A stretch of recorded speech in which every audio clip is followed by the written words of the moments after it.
canale 252.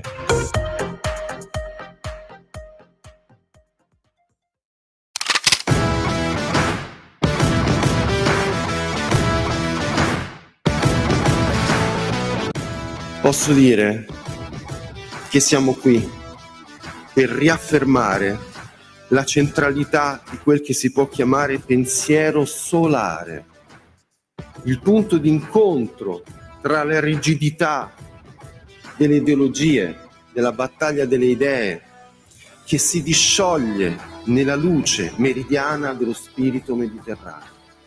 Quella luce in cui la nostra filosofia del limite rende compatibili e feconde le parole giustizia e libertà. Prematurata la supercazzola o scherziamo? Ladies and gentlemen, I am officially running for President of the United States. Presidente del Luca, la stronza della Meloni. Zitta. Io per esempio mi classifico come il primo degli anormali. Anzi, mi potrei dare al kebab senza nessun problema. Ciao tesoro, siccome stanotte abbiamo fatto le pazzie e io sono stremato, capito? Siamo tutti eredi del Duce, è oggettivo. I nostri valori da mantenere. Cioè, la libertà, la figa e i piedini. Questa è un'idiozia. Dovete cancellare subito questo programma. Vergognatevi, maledetti! Ma adesso in onda su Radio Libertà. I barbari eleganti! Ma che bello, bentornati su Radio Libertà con i barbari Manca eleganti. anche a te San Giuliano. No, io ho ascoltato con molta attenzione tutti gli interventi del ministro Giuli, si chiama Giuli, giusto? Devo dire che non ci ho capito niente, però al di là di questo, bentornati su Radio Libertà con i barbari eleganti, qui con voce sempre Gazzi, insieme ai soliti Marco Rubeo. Buonasera a tutti. Gazza, ti vedo molto carico stasera. Molto ti vedo, carico. per la prima volta in 2 anni ti vedo felice di essere qui stasera. Cioè, roba che... Vabbè, lasciamo perdere. E al buon Vittorio Le Donne che è tornato... Buonasera a tutti. Non me ne sono mai andato qui. Giustamente. Ecco. Comunque no, io lo vedo particolarmente sexy stasera, il pasticcino. Il pasticcino e soprattutto perché sexy. No, ma fatemi dire che oggi mi sono svegliato con... Oh, bella ciao, ciao. Più o meno, perché ho letto le dichiarazioni di Nordio. Sì. E mi ha fatto godere talmente tanto che è stato un lunedì mattina col sorriso. Con la goduria. Con la goduria. Perché Nordio, che cosa ha detto? C'è stato uno scontro con la magistratura. Sì, e Nordio, a ben vedere. È stato un magistrato, inutile che ricordiamo la sua storia, però insomma, cosa ha detto? Ha detto che la magistratura deve applicare le leggi. Sì. Prima cosa importante, non scontata, ma soprattutto che ha usato proprio questo termine: nel momento in cui la magistratura esonda, sì, è il ministero che deve intervenire. Finalmente, certo.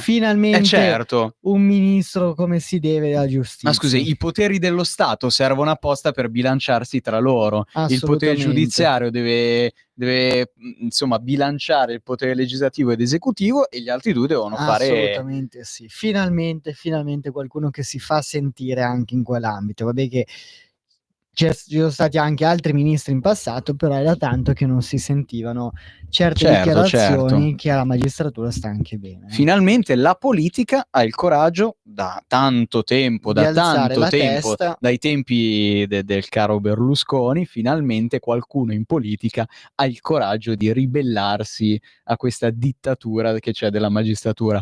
Tra l'altro mi ha fatto ridere, poi immagino che tu voglia parlare ovviamente del processo ridicolo al ministro Salvini, la cosa ridicola. Io questo weekend mi è capitato di guardare uno di quei ridicoli talk show che ci sono in televisione, perché non avevo niente di meglio da guardare. Tra l'altro i talk show sono tutti orribili, però sono divertenti, perché almeno riesci a capire meglio come si dicono le fallacie argomentative di ognuna delle parti. E una delle cose divertenti è stata gli eurodeputati e i deputati della Lega e i ministri della Lega non possono andare fuori dal tribunale di Catania perché altrimenti significa che il potere esecutivo cerca di condizionare il potere giudiziario. È perché il potere giudiziario non sta facendo la stessa cosa col potere esecutivo. Esatto. Cioè, se lo fa un potere va bene, se lo fa l'altro no. Ma dai, su, Quindi, è tutto ridicolo. Gino, ci vuoi dire che tu non sei un grandissimo fan di Fuori dal coro di Mario Giordano? No. Io no, fuori dal coro, che io e i miei amici rinominiamo in un altro modo, che però stasera qua in questa assise è meglio non dire. Fuori dal coro, diciamo, no, non è un talk show, Fuori dal coro è un grandissimo programma di intrattenimento e che fa anche informazione su argomenti importanti tipo l'occupazione delle case. Quindi in un mondo di orribili talk show tipo Stasera Italia o 4 di sera, ovviamente salutiamo i conduttori di questi talk show orribili, però diritto di critica, diritto di critica, in un mondo di 4 di sera e di Stasera Italia o di Lilli Gruber, un altro talk show orribile. In un mondo al contrario. In un mondo al contrario, vero Gaz? Un programma come Fuori dal coro è sicuramente... vabbè, continua. Ma non lo so, cugino, guarda, io ti dico solo le due cose. Uno, che Halloween a me piace festeggiarlo. Te lo stavo per dire io, infatti dicevo, soprattutto adesso che si avvicina Halloween, soprattutto adesso che ci avviciniamo ad Halloween, Fuori dal coro torna sempre di moda. Poi io cosa ti posso dire? Cioè, io guardo solamente l'ottima aria che tira di David Parenzo, quindi... Eccolo. Vabbè, dai, si è venduto anche lui. Cosa ci possiamo fare? Ma cos'hai contro il Tigre? Scusa, il Tigre è un giornalista fantastico. Non è che dobbiamo andare a citare trasmissioni. Guarda che un posto di lavoro non te lo dà Parenzo, esatto. Te lo dà Radio Libertà il posto di lavoro, non te lo dà la 7.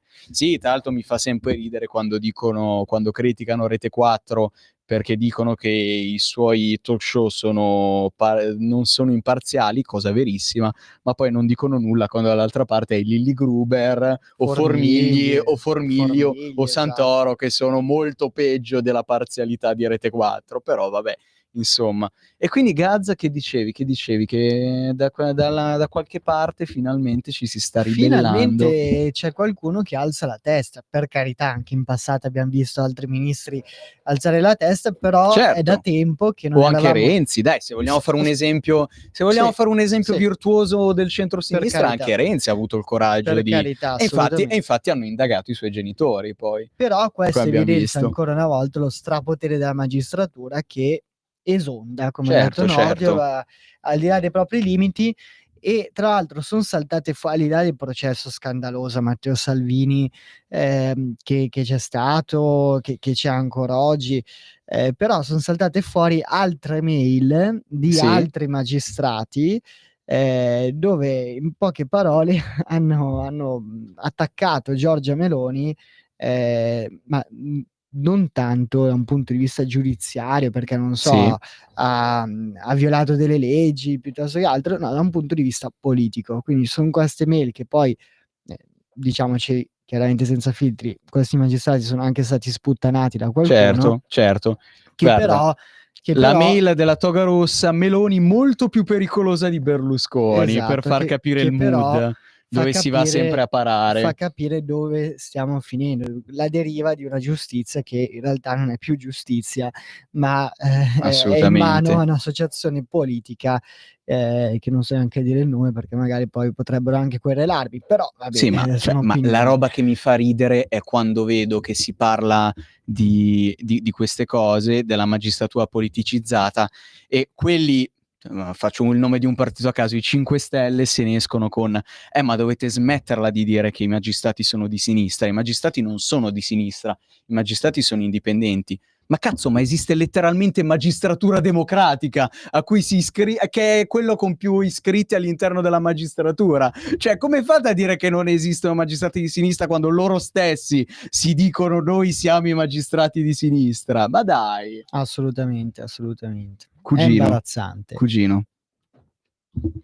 Finito il pippone tra voi giustiziari tra voi giuristi, signorini della Cattolica. Vabbè, dai, un 5 minuti seri prima di iniziare con gli argomenti soliti della puntata. Ma abbiamo argomenti serissimi che soprattutto al buon Gazzo faranno piacere. Vogliamo andare subito con quegli argomenti? Ma io andrei subito con i mandarini. Ma anche no. Prego, cugino.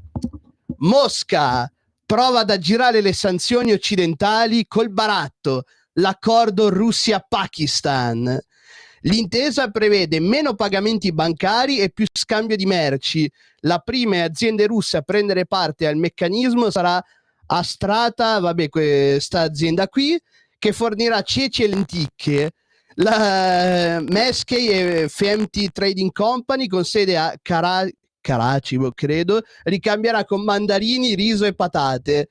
Allora, si diceva, no, ma le sanzioni occidentali non stanno colpendo la Russia, le sue economie è più forte che mai, però intanto facciamo il baratto, cioè torniamo all'età del ferro, barattiamo. A parte che le sanzioni abbiamo visto chi danneggiano di più e chi danneggiano di meno. Certo. È abbastanza obiettivo, cioè non è che puoi stare lì a questionare molto. Sono quando dati, quando noi vendiamo i nostri prodotti all'estero, quando vendiamo l'olio d'oliva o il pistacchio di Bronte all'estero, lui, che cosa ci possiamo fare? Noi non chiediamo che cacchio ne so agli irlandesi le patate o ai tedeschi i krauti. Ok, però non puoi adesso dire, riprendendo questo caso, che le sanzioni abbiano danneggiato la Russia. No, sono solamente tornati indietro di 2000 anni, però va bene. È obiettivo che noi abbiano danneggiati, cioè non è che possiamo stare qua a questionare, sono numeri. Signori, avete appena visto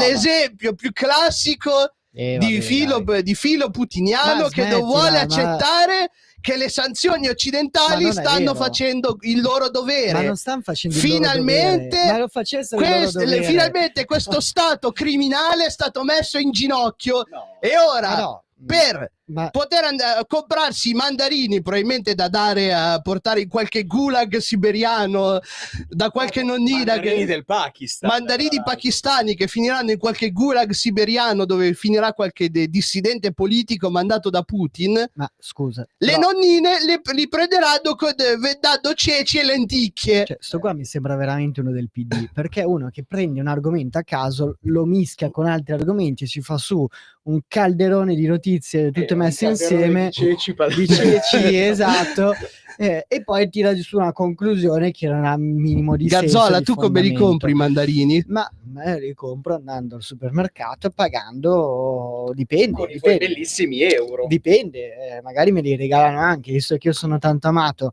nel mio paese, magari me li regalano anche. Gazzo, direi che la prossima volta che andrai in qualche viaggio di lavoro a Mosca, ti chiedo di farmi un favore, cioè dato che ormai funzionassero almeno le sanzioni, funzionano neanche, cioè pensa, siamo in un'Unione Europea che non sa neanche applicare delle sanzioni in maniera uniforme, dove guarda caso ci sono sempre i soliti 2 o 3 paesi grandi dell'Unione Europea che da queste sanzioni ci stanno anche guadagnando, e altri paesi, mi sembra proprio di no, cioè la Germania è in ginocchio, e altri paesi snobbati come il nostro che invece dalle sanzioni ci hanno solo rimesso e basta. Beh, però l'export italiano quest'anno ha fatto il record. E poi allo stesso punto Gazzola, comunque aspetta, devi farmi un favore, però vedi anche in Russia che sono nate tantissime nuove aziende, che recuperano quei loghi delle multinazionali, che adesso non faccio nomi, ma ad esempio Lego, cosa nuove aziende? Sono i fornitori che comunque che in stock prendevano quei marchi, li cambiano, tipo il McDonald's che cambiano il nome, ma sono sempre ma è sempre la stessa cosa, non è che è cambiato l'intelligenza queste sanzioni. Comunque Gazzola, quando tornerai a Mosca per quando tornerai a Mosca per un viaggio di lavoro, portami qualche rublo che ne avrò bisogno quando avrò qualche problema intestinale. Fantastico. Vabbè. Con questa meravigliosa battuta direi che possiamo andare con la prima canzone, una canzone, il singolo d'esordio dei ragazzi che spero che vincano X Factor 2024, Levotive con A Blister in My Heart. Bella Gaz, ci sei? Vai.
Rieccoci, sì, abbiamo interrotto Gaz che stava facendo un discorso interessante. Stavamo parlando. No, io stavo dicendo semplicemente che ci sono paesi che meritano di essere visitati, Sì. paesi scandinavi, ma non solo anche i baltici, scandinavi, anche e soprattutto i baltici, perché spesso si parla poco di paesi come la Lettonia, l'Estonia, no, la bellissimi, Lituania. ci sono stato quest'anno, posti fantastici. Sono posti veramente fantastici, soprattutto che meritano di essere visitati. con un'ottima fauna locale. Cioè, se vuoi andare a fare molto esatto, una grande accoglienza, ma non l'accoglienza dei centri d'accoglienza all'italiana, un'accoglienza curata, mirata, anche la flora, devo dire, perché ci sono dei bei boschi di betulle tra uno stato e l'altro. Io ricordo dei bellissimi boschi di betulle tra la Lettonia e la Lituania che abbiamo fatto io e il mio amico andando col pullman, ma è la fauna quella, cioè gli animali, le bestie anche che trovi lì, che sono qualcosa di meraviglioso, che ti fanno ritrovare proprio il contatto con la natura. Ecco. Chissà che esperienze mistiche avrai vissuto là. Comunque. Gaz, dovevi darci ancora il tuo commento su Mosca che paga coi mandarini. Cioè tu dici non è vero, è tutta propaganda americana. Ma scusa, ma cioè, adesso io sono anche imbarazzato perché non so da dove iniziare. Cioè, prendete una notizia a caso di due compagnie che hanno fatto un accordo tra di loro, si pagano col baratto e cavoli loro, per carità, ma non è che puoi adesso dire che oddio la Russia è in ginocchio perché ci sono queste due compagnie che fanno gli accordi tra di loro e col baratto. Gazzola, se i movimenti bancari non li vuoi fare vuol dire che c'hai le pezze lì da qualche parte lì sotto, ma non è vero, quindi devi accettare il fatto che le sanzioni funzionano. Allora tu mi stai dicendo che lì in Russia in questo momento, se andiamo oggi a Mosca, sono tutti lì a pagare col baratto? Cioè tu mi stai veramente dicendo che ci sono le agenzie, Gazzola, le aziende, ma le quale società, altre, i cittadini che vanno lì nei negozi a barattare, ma quali altri produttori ti fanno il baratto? Ma dai, cioè, ma noi quando esportiamo il nostro cibo, le nostre materie prime, ma se domani... non le scambiamo col baratto. Aspetti, ma se domani troviamo da qualche parte d'Italia, non ti dico neanche dove, due aziende che barattano, significa che noi siamo con le pezze al culo, come dov'è dici che non trovi due aziende che barattano? Non troverei mai uno stato estero rinunciare all'euro. No, ma che è la moneta più forte al dico anche mondo. dico anche internamente, perché secondo il ragionamento di Vittorio, se ci sono due compagnie che barattano tra di loro, allora significa che i paesi, rispettivi paesi, ma in realtà i dati dimostrano che sull'export stiamo messi meglio di qualsiasi altro momento storico. Ma certo, ma quello sicuramente. Siamo messi benissimo, anzi abbiamo anche un'ottima azienda, vogliamo dirlo, l'ottima azienda Leonardo, una delle poche aziende pubbliche che funzionano e che è un fiore all'occhiello ed è una delle più innovative nel suo campo. Senza dubbio, però non puoi prendere notizie così, mescolarle, farci dei ragionamenti. Ma se non vuoi, se vuoi ridurre la circolazione monetaria, vuol dire che parla. Ma guarda questo che mi si mette in mezzo. Comunque, se vuoi ridurre la circolazione monetaria, vuol dire che il motivo è solo uno. Ma Vittorio, ma tu hai preso il caso di 2 compagnie. Vabbè ragazzi, Cioè, dai, qua non capiamo un quante ragno compagnie ci dal sono? buco. Cioè, Direi che è il caso di cambiare notizia. Allora, una notizia che io ritrovo meravigliosa. È imbarazzante, ragazzi. Una notizia meravigliosa. Dai, andiamo lontani dalla Andiamo politica lontani, estera. dai. Allora, robot aspirapolvere hackerati rincorrono i cani e urlano insulti razzisti. I cybercriminali hanno sfruttato una vulnerabilità di sicurezza per controllare da remoto i dispositivi Ecovax. State attenti perché, visto che venerdì c'è stato il processo, Sì. con questa notizia ci può essere qualcuno di magistratura democratica che potrebbe dire: ah, vedi quella destra becera al governo che programma pure i robot aspirapolveri e li fa diventare razzisti. Perché non indaghiamo? Cioè, ma hai capito? Loro? Cioè, questo qui parla di cose reali, di fatti reali, come quello che abbiamo raccontato prima, e si inventa delle supercazzole del genere. Per carità, allora, perché... una storia divertente in arrivo dagli Stati Uniti, ovviamente. Secondo quanto riportato da alcune... poteva venire dal Pakistan, no, dalla Russia, perché nel Pakistan non ce l'hanno le tecnologie per controllare gli aspirapolveri. Allora, cioè, tanto cambiano quelli con il filo in Pakistan. Eppure ci deve essere tanta polvere in Pakistan. Secondo quanto riportato da alcune testate internazionali, alcuni robot aspirapolveri sono stati hackerati da remoto e hanno cominciato ad assumere atteggiamenti aggressivi all'improvviso, come rincorrere gli animali domestici o lanciare insulti razzisti ai proprietari di casa. Nello specifico si è trattato dei modelli Ecovax Debut X2 di produzione cinese, a cui i malintenzionati sono riusciti ad accedere a causa di una falla nella sicurezza. Che poi evidentemente questi robot aspirapolveri parlano quello che io non parla, però deve essere divertente. Un robot cioè tu immagina, parlare. sei lì che stai facendo andare il robot aspirapolvere, questo prende e inizia a insultarti, è un Vittorio le donne della situazione. Inizia a dirti pasticcino, patatino, non capisci un cazzo, gazzola, vergognati, putiniano. Probabile, io non so in che mondo vivono là, però fatemi dire 3 cose. Adesso stai a vedere che si mette a lodare la tecnologia americana perché un robot cinese.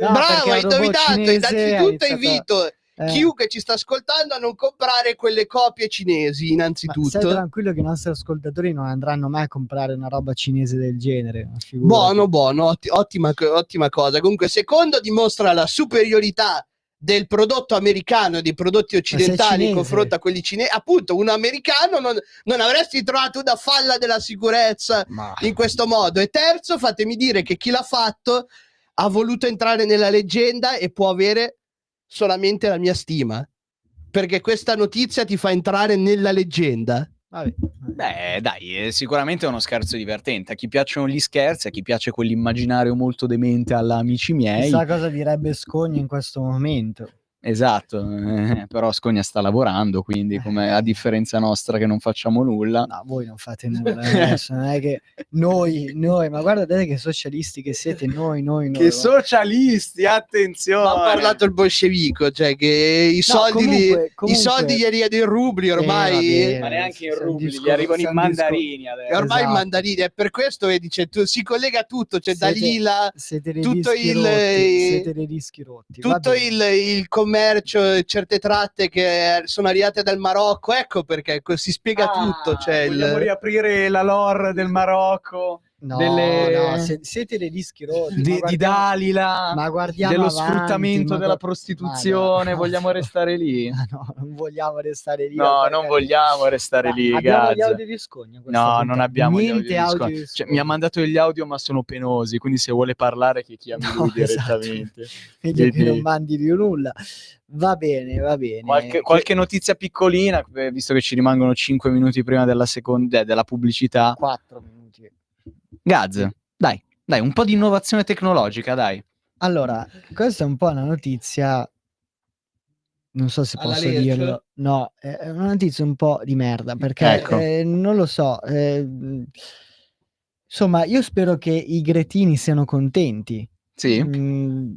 Magari anch'io sono a protestare per la Palestina, ormai non gli interessa più dell'ambiente. No, ma fammi finire questo ragionamento molto complesso, perché magari anch'io sarei molto contento, però un po' di interrogativi me li faccio sul funzionamento di questi biobus, cioè l'autobus che funziona con le feci. Siamo arrivati anche a questo punto, no? Riesce a ridurre le emissioni di gas serra fino al 97%. Ok, io però passarci di fianco non lo so, mi verrebbe un po'... Però riduce le emissioni, però gas. riduce tu per un mondo emissioni. migliore, per un mondo senza cambiamento climatico, ti piacerebbe viaggiare su degli autobus che vanno a feci? Allora, io sono abituato a vivere in mezzo... a stare sulla 90, no, quindi quell'odore già lo senti. Esatto, no, a parte quello, però sono abituato alla campagna, no? Quindi al concime, eccetera. Non so Vabbè, a San Donato è così in periferia che c'è la campagna. Dipende dove vai, però non so adesso lì a che livello siamo arrivati. Io un biobus del genere non l'ho mai visto, sinceramente. Allora, riesce a ridurre... E anche il primo, ovvio che non l'abbiamo mai visto. Anche perché a Bristol, non so se sai dove è Bristol. Certo, in Inghilterra, è una fantastica Gran Conosce Bretagna. la geografia. Assolutamente. Riesce a ridurre le emissioni di gas serra fino al 97%. Il biobus operativo a Bristol è alimentato da biometano ottenuto da feci umane e rifiuti alimentari, rappresentando una soluzione innovativa per la mobilità sostenibile. Questo autobus riduce le emissioni di gas serra fino al 97% rispetto ai veicoli alimentati da combustibili tradizionali. Il biometano viene prodotto attraverso la digestione anaerobica dei rifiuti organici, gestito dalla società Geneco, che tratta enormi quantità di scarti ogni anno. Il biobus non emette sostanze chimiche nocive come i veicoli a diesel, riducendo l'inquinamento atmosferico e contribuendo alla salubrità dell'aria nelle città. Anche il biogas ottenuto dalle deiezioni animali, come le feci di mucca, viene utilizzato nel Regno Unito per alimentare autobus, confermando l'impegno verso una mobilità ecologica. Meraviglioso. Da sperimentare. Certo, la roba che mi ha scioccato di più è quando dice feci umane, cioè le nostre sostanzialmente, non quelle degli animali. Se sei umano. Quindi diciamolo, per la prima volta nella storia i gretini potrebbero dare un apporto effettivo alla causa per il clima, andando a fare quello che di solito buttano fuori dalla bocca. Beh, giusto. Vabbè. Può avere un senso. No, beh, sarebbe una bella scoperta comunque, no? Cioè qualcosa di innovativo. Poi non so esattamente come funzionino questi bus, cioè avranno anche i loro problemi, saranno dei conducenti in sciopero come quegli ATM ogni settimana. Mi sembra che sia un esperimento comunque, che non sia una cosa definitiva, però comunque interessante. Non mi sembra convinto, anche se no, non sono tanto convinto, perché comunque io prediligo la benzina e il diesel, al di là di tutto, perché cioè, sei un fan del Paroz. Io le macchine elettriche sinceramente non posso neanche vederle, poi creano danni ambientali, lo sappiamo benissimo, però io sono benissimo. E ora andiamo con la seconda avanti. Canzone, caro cugino. Quindi After Dark dei Tito e Tarantula, dal film Dal tramonto all'alba.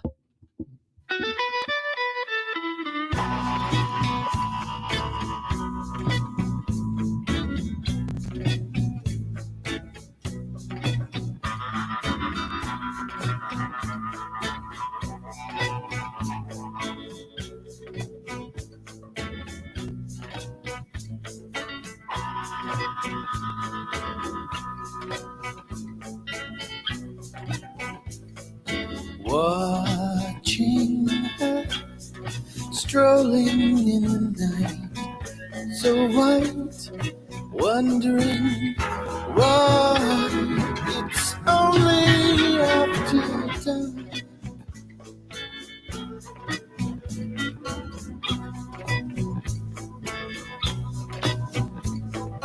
In her eyes, a distant firelight burns bright, wondering why it's only after dark.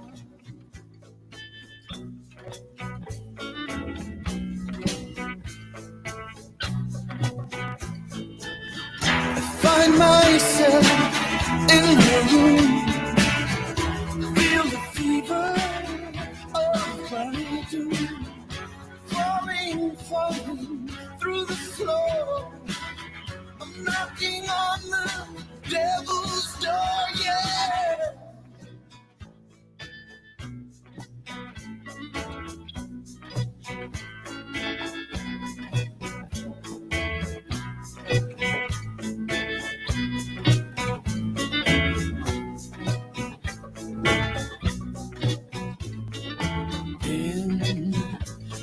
dawn, I wake up to find her gone, and a note says only after dark.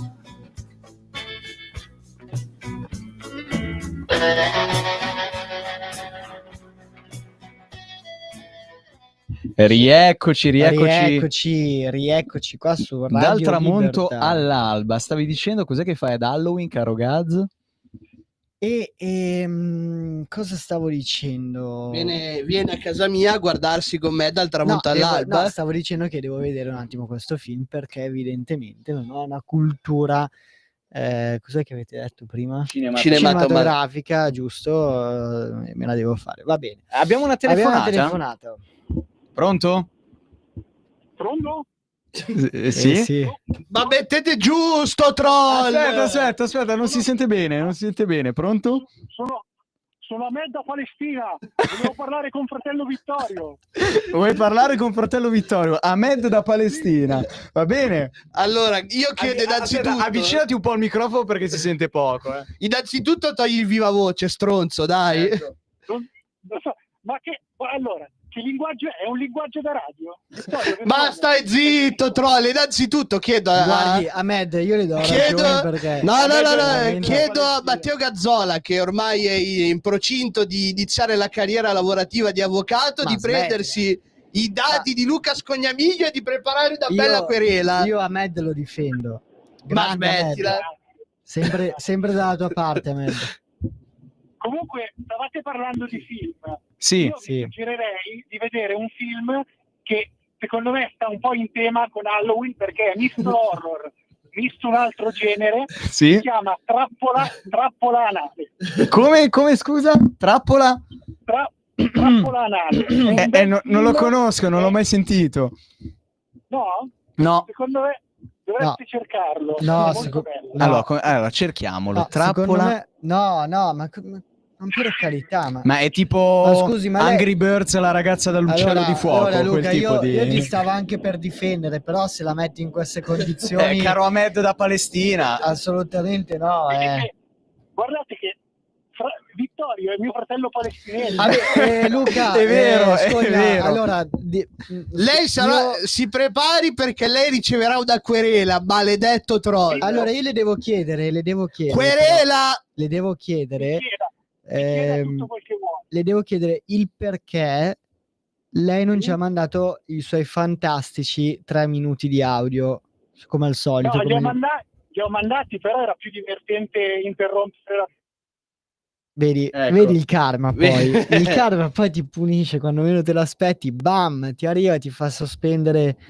Ecco, è tornato. Con questo rumore in sottofondo d'automobile. No, non è un'auto. Ma cosa sei? In una stazione ferroviaria? Cioè, cos'è sto rumore in sottofondo? Sono dentro un tunnel di Gaza. Ecco. Ecco, ok, benissimo. E tra l'altro nei tunnel di Gaza c'è un numero di telefono che ho scoperto essere il numero di telefono di Vittorio con scritto chiamami, non te ne pentirai. Esatto, vedevo quella scritta Deborah con l'H che ti ritrovi in autogrill. Dalila con l'H. Beh, ma adesso una notizia importante di politica estera. Ma sì, Scogna, vuoi restare con noi? No, che devo fare a Scognamiglio. Allora, se vuoi restare con noi mentre parliamo noi, mettiti in muto, così non sentiamo sto rumore di sottofondo che ci inquina l'audio. Devo fargli una domanda importante di politica estera. Che cosa ne pensi di Donald Trump che frigge le patatine e le serve in un McDonald's? Allora, intanto fatemi dire che Donald Trump non è palestinese. Vabbè. È una premessa. Grazie. E fin qua non c'erano dubbi. Esatto. Allora, ognuno fa campagna elettorale come può. Ok. Lui sta vicino, e tra l'altro è molto intelligente perché è andato a fare questa roba in Pennsylvania, che è uno degli stati chiave della competizione elettorale che ci sarà fra qualche settimana. Che cazzo devo pensare? Finché qualcuno non spara dentro un McDonald's con dentro Trump va bene. Beh, Vittorio potrebbe dire esattamente la cosa contraria. Ma no, io dico, sono contento per lui e ha trovato come riempire le 6 giornate dopo il 5 novembre quando avrà perso le elezioni. È andato via, È andato Scogna. via, è andato via. Ti ha dato la risposta che ti meritavi. Va bene. Allora, va leggiamo bene. la notizia. Domenica Donald Trump, ex presidente degli Stati Uniti e candidato del Partito Repubblicano alle prossime elezioni presidenziali, ha lavorato alla friggitrice delle patatine in un McDonald's a Festerville, Trevose, in Pennsylvania. Era un evento organizzato per la sua campagna elettorale e il locale era stato chiuso al pubblico. Trump voleva prendere in giro Kamala Harris, la candidata dei Democratici, che ha scritto sul suo curriculum di aver lavorato in un McDonald's nel 1980, secondo lui inventandoselo. La catena di fast food non ha né confermato né smentito che Kamala abbia lavorato in uno dei suoi locali. L'esperienza lavorativa di Trump è durata in tutto circa mezz'ora. Si è fatto spiegare da un impiegato come friggere e servire le patatine, ha riempito qualche sacchetto di patatine e ha servito alcuni clienti, selezionati in anticipo dal locale e dallo staff di Trump, prima di parlare per qualche minuto con i giornalisti fuori dal locale. Dopodiché ha proposto allo staff della sua campagna di andare a un Trump Store che qualcuno aveva aperto nelle vicinanze, probabilmente un negozio che vende suoi gadget. Insomma, come per dire, ho lavorato più io in un McDonald's per davvero che Kamala che finge di averci lavorato, cugino. Insomma, però devo dire che, insomma, se togliamo il mio lato Swiftie, questa cosa è un bel gesto per stare vicino ai lavoratori, o no, Gaz? Assolutamente sì, assolutamente. Ah, poi è una bella immagine, un presidente che serve al McDonald's. Che serve il popolo, esatto. Che serve il McDonald's, rappresenta poi gli Stati Uniti, perché insomma il McDonald's sappiamo tutti che è uno dei simboli americani. E infatti è il mio fast food preferito. No, da un punto di vista dell'immagine, di marketing, così è tanta roba questa iniziativa, assolutamente, e secondo me anzi ha fatto anche guadagnare qualche punto in più, no? Ma sì. Per la simpatia. Ma certo, così. ma certo. Non è vero, cugino? Intanto vi do delle notizie fresche, dato che io non sto qui a pettinare le bambole come voi. La figlia di Gerald Ford, presidente americano, vice di Richard Nixon, ha fatto un endorsement ufficiale per Kamala Harris. Chi se ne frega? Ennesimo repubblicano che lo fa. Chi se ne frega? Ma anche Dick Cheney l'ha fatto, ma non significa grandissimo nulla. Sono Dick tutti Cheney. dei traditori, certo. Sono Ma tutti cosa dei ma per traditori. votare uno che è stato 40 anni democratico, che lo era fino all'altro ieri? Solo i cretini non cambiano idea, cugino. Ma smetti, Vero, Gaz? era entrato nel partito repubblicano solo perché era in crisi, aveva capito che poteva sfondarlo, ma cosa vuol dire, dai? Ma questo non è un repubblicano vero. Se uno come George W. Bush, il figlio prediletto del Texas, preferisce votare dall'altra parte, il motivo ci sarà. Il caro Gaz, che le uniche elezioni che segue sono quelle russe, quando guarda gli americani che si scontrano, per citare un noto podcast che ormai non esiste più, dice guerra tra falliti, virgola, non mi interessa. Esatto, cioè tranne la prima parte comunque a me non appassionano queste elezioni, perché poi cosa ti devo dire? L'altra volta si è visto chiaramente che mancavano delle schede elettorali, mancavano dei voti, il voto per corrispondere, tutto un bordello che era successo. Stavolta, ogni volta che guardiamo le elezioni americane sembra una nuova fiction di Netflix. Sì. C'è stato anche il blackwashing questa volta. Non mi appassiona. Abbiamo anche comunque la nuova mascotte, Cioè, se vogliamo farla vedere i nostri... La nuova mascotte... se mandala alla radio, mandala al numero WhatsApp della radio. Ma lo faccia vedere, si vede, dai. Ma perché? Donald Trump perché? versione clown delle McDonald's, insomma, Ronald McDonald. Ronald, a proposito di Ronaldo. Ronald. Va bene. Allora, poi cos'altro vogliamo dire? Allora, vogliamo parlare di Elon Musk, sempre riguardo alle elezioni americane? Sempre su questo argomento, perché che cosa ha fatto Elon Musk? Elon Musk lancia lotteria, in palio $1 milione al giorno per chi firma per Trump, ma il governatore della Pennsylvania ed esperti sollevano dubbi sulla legalità dell'iniziativa. Interessante. Elon Musk continua ad offrire direttamente agli elettori le sue fortune di uomo più ricco del mondo a sostegno delle elezioni di Donald Trump. Dopo aver promesso $47 per ogni firma alla petizione qua intanto sentiamo rumori. Dopo aver promesso $47 per ogni firma alla petizione pro tycoon negli stati chiave, ora il miliardario tech lancia una lotteria, leggo da Ad Kronos. ogni giorno verrà estratto $1 milione tra gli elettori registrati che hanno firmato la petizione che sta facendo circolare il Super Pace, da lui finanziato con $75 milioni. Vogliamo essere sicuri che tutti negli stati chiavi siano informati e penso che questo assicurerà che lo siano, ha scritto Musk sul suo X, annunciando la lotteria tra i firmatari della petizione a sostegno del diritto di espressione e di portare armi, sostenuto dall'American PAC. La mossa di Musk, secondo esperti di legge elettorale, potrebbe però non essere del tutto completamente legale. L'obiettivo di Musk e del suo Super PAC è di raccogliere le firme di 1 milione di elettori registrati nei 7 stati chiavi: Pennsylvania, Georgia, Nevada, Arizona, Michigan, Wisconsin e North Carolina. E da ora i firmatari entreranno direttamente nella lotteria che fino al 5 novembre metterà in palio $1 milione al giorno. Signori, tanta roba.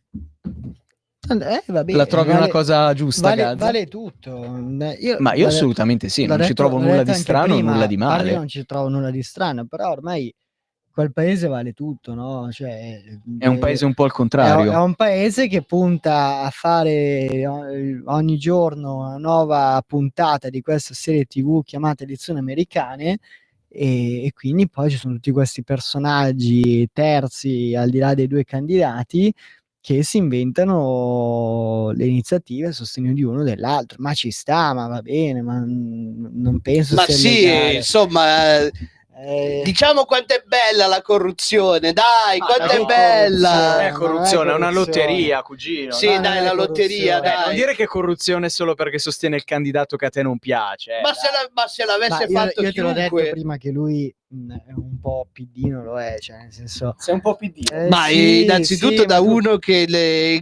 sostiene che questo sia un repubblicano, uno che non che prende una notizia da una parte, poi la unisce con una notizia presa da un'altra parte, poi la mette in un pentolone. Allora, stiamo parlando di due personaggi, Donald Trump e Elon Musk, che per quasi tutta la loro esistenza sono stati iscritti all'elettorato democratico, perché come sicuramente saprete... Ma solo i cretini non cambiano idea, cugino. Ma perché come saprete in America quando vai alle elezioni ti devi firmare come uno come appartenente a uno dei due partiti, e quando ci sono dei veri repubblicani che hanno scritto la storia, che portano avanti quel grande retaggio del partito repubblicano di Ronald Reagan e di Goldwater, gente come Trump ci sputa in faccia quel grande retaggio, li considera dei Republicans in name only.